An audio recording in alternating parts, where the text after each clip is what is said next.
As was mentioned in our pre-game remarks, I am Father Jim Gretz, and it's good to be back with you a second week in a row.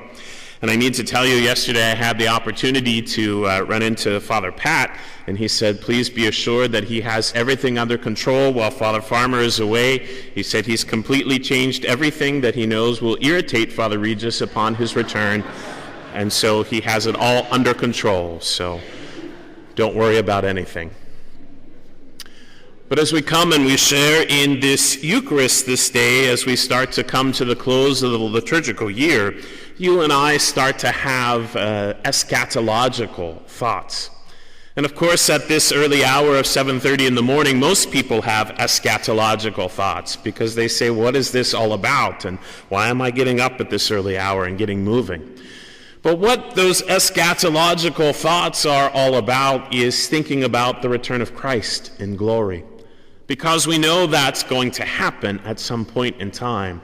Maybe, God forbid, it happened during the Steeler game this afternoon, or maybe the Lord will return in glory tomorrow, or maybe it's 10,000 years from now. That moment is going to happen, and you and I need to be ready, and we need to get prepared. And I think in some ways our readings help us do that. And Jesus gives us that very beautiful line, well, repay to Caesar what belongs to Caesar, but return to God what belongs to God. And what I took as an opportunity for my reflection this past week on those particular words was to say, well, how are we in our honesty?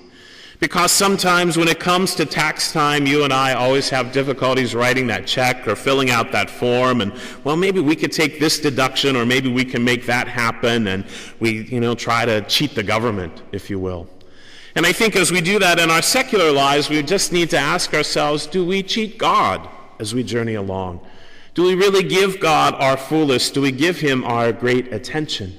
Because we hear that reading from the prophet Isaiah today, who says, well, God calls us by name. God has chosen us to be among his chosen people. And so how are we at accepting that call? I think about that name that's mentioned there at the very start, this King Cyrus.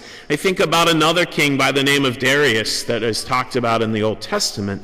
And why those names are so powerful is because they were people outside the Jewish community. They were complete strangers, but they had great respect for this God of the Jewish people, and so they helped the people to find their center back in the Lord. They helped to rebuild the temple. They helped to say, everything you have comes from this God of yours, so you need to give him honor and glory and praise. And so we can't cheat our God, because we know that he's given us so many wonderful good gifts. I often say as Americans, we're kind of spoiled because we think we're the biggest, we're the best, that there is no one greater than us. But there is that one who is greater, and that's our God. And yes, maybe our hard work and our efforts have gotten us to this particular point in our life, but it's only because of God's grace, it's only because of God's love, it's all because of his care and concern. And so we can't cheat him. We can't turn away from him. We need to realize that's presence and that love. And as I like to say, it's easy enough to do in the confines of this space, but we need to go out into the world, and we need to continue to be those people who are in love with the Lord. We need to be those people who help others have eschatological thoughts. We need to help our sisters and brothers realize that the Lord is coming back. And so we do need to be prepared, and we need to be ready. And of course, the best way we do all of that is to just spend this moment in prayer. We break open the Word at this table. We receive his body and blood. We find ourselves strengthened and nourished. And we think about those great images of last Sunday's readings about the choice food and the rich wines and the wonderful things that God has in store for us if only we put our faith and our trust in him. And so as we celebrate this Eucharist, as we reflect on these things, as we go about whatever this Sunday has in store for us, let's be people who have those eschatological thoughts. Let's think about the Lord's return in glory, and let's do what we can to be prepared not only for this moment, but whenever that moment comes, so that we too can enjoy the kingdom of our God.